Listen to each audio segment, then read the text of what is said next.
welcome back to Sunny Life channel. Thank you so much guys for tuning in. I'm here to update you of what is going to happen on Generation The Legacy from the 12th to the 16th of October 2020 on Monday.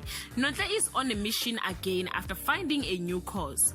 Jack still has one person on his side and is shocked about who it is. Mpho thinks it's very funny when Jira's hopes are dashed on Tuesday.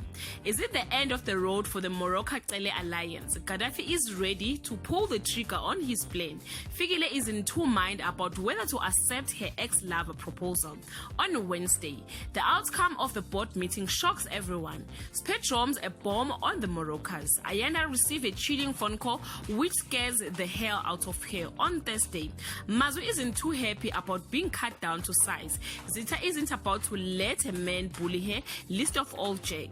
Nonhle sees the first hand how prison can change a person on Friday. The boys comes up with a new idea to make money, but is it legal? Tamarin has another surprise in store for the tenants. Cosmo's first stint on his new job goes very, very wrong. Guys, this is all I have for today. You can leave your comment below and share your thought. If you want the full episode, please let me know. I will send you the link. Bye.